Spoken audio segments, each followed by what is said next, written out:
एक बार धोखे से अश्लील दृश्य देखा, अश्लील गीत सुने और वह पतित हो गया। अब तो लोग पैसा खर्च करके अश्लील सिनेमा देख रहे हैं, सुन रहे हैं। सिनेमा नाम ही अश्लील है। बहुत दुखद स्थिति है राष्ट्र के सामने। उसकी वासना को भड़काने के सारे प्रयत्न किए जा रहे हैं।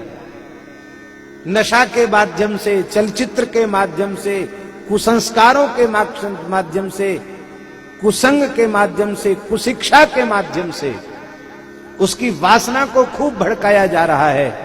और फिर कहा जा रहा है कि ये घटनाएं जो हमें अपनी जिह्वा से उच्चारण नहीं करना चाहिए, ऐसी घटनाएं इस देश में घट रही हैं नारी जाति के प्रति। कभी समाधान नहीं होगा, कभी समाधान नहीं होगा जब तक इस देश में चरित्र प्रधान शिक्षा का आरंभ नहीं होगा, तब तक इस समस्या का समाधान नहीं हो सकता। हमारे पूर्वज महापुरुषों के, सदाचारी महापुरुषों के चरित्र जब तक शिक्षालयों में, विद्यालयों में पढ़ाए नहीं जाएंगे, ब्रह्मचर्येण भाव्यम, ये शिक्षा जब तक नहीं दी जाएगी, तब तक समाधान होगा नहीं समझ में आता है। चाहे जितने आंदोलन कर लो, चाहे जितने लोगों को फांसी पर चढ़ा दो, कुछ नहीं रुकने वाला है। अरे जो अनेक जन्मों की वासना है उसे तो हम अपनी उपासना से नष्ट कर नहीं पाए। उपासना का हमारे जीवन में अवसर ही नहीं है। वासना को भड़काने का निरंतर प्रयत्न किया जा रहा है। फिर ऐसी घटनाएं घट रही हैं जो सारे संसार को, सारी मानव जाति को, मानव सभ्यता को नीचा दिखाने वाली घटना।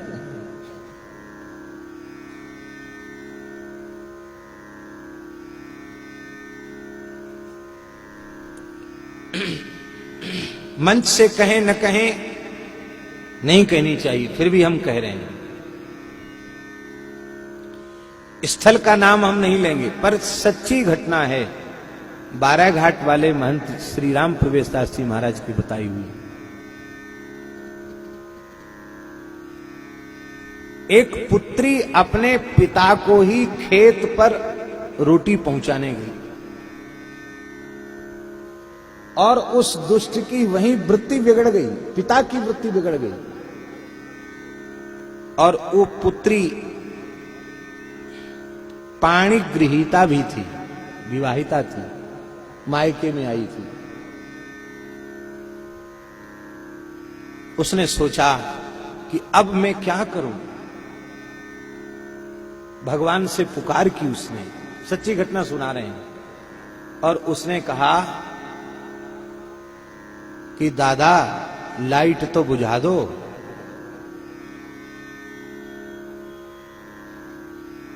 तब मेरे निकट आओ। आप आश्चर्य मानेंगे, भगवत शरण ग्रहण की उस कन्या ने, परिणाम ये हुआ कि प्लास्टिक में करंट आ गया, प्लास्टिक के स्विच में करंट आ गया, वहीं चिपक कर वो मर गया। और जब लोग इकट्ठे हुए तो पिताजी कैसे मर गए, उसने सारी बात बताई।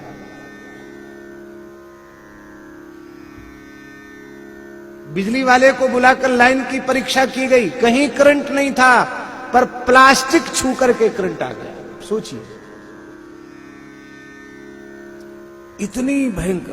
प्रकृति ने दंड दिया, परमात्मा ने उसे दंड दिया, और उस बहन के सतीत्व की रक्षा की, उसके चरित्र की रक्षा की।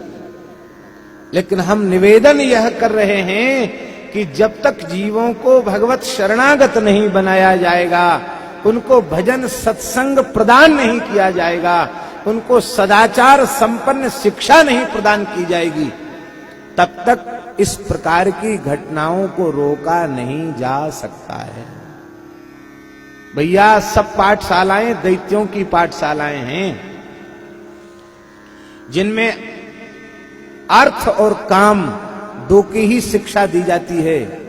धर्म शास्त्र और मोक्ष शास्त्र नहीं पढ़ाया जाता है। इसीलिए हमारी सदगृहस्थों से प्रार्थना है, वर्तमान परिस्थिति में आप इस परिस्थिति से छोड़कर कहीं जा नहीं सकते। आपको अपने बालक बालिकाओं को शिक्षण संस्थाओं में पढ़ाना भी पड़ेगा, किंतु हमारी प्रार्थना है आप अपने घर में रोज आधा घंटे कीर्तन और आधा घंटे सत्संग आरंभ कर दीजिए, जिसमें एक समानांतर भक्ति युक्त विद्यालय आपके घर में चले और जिसमें बालक बालिकाएं संस्कारित हों, आपको लज्जित न होना पड़ा। दूसरी हमारी प्रार्थना है, शिक्षा के नाम पर कम से कम अपनी पुत्रियों को अपने से दूर मत भेजिए।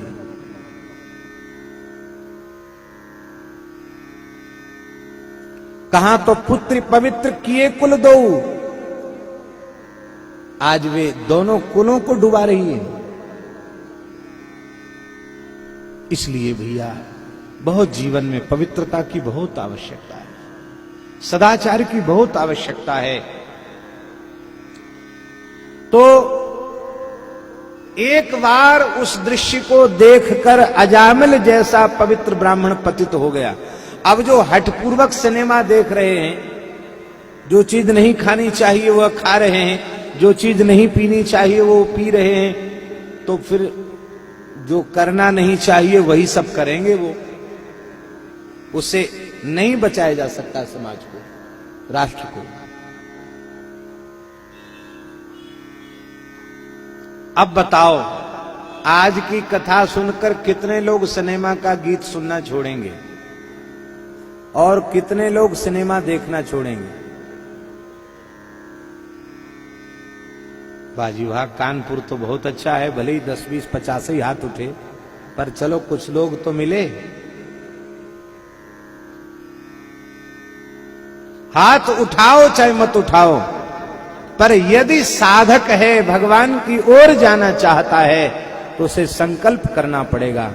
हम कथा कीर्तन और सत्संग के दृश्य को छोड़ करके और जिस दृश्य को देखने से हमारी वासना भड़कती हो, हमारी वृत्ति दूषित होती हो, हम उसे नहीं देखेंगे। क्यों अपना समय नष्ट करेंगे? हम राम राम करेंगे, हम कीर्तन करेंगे, हम नाम जप करेंगे।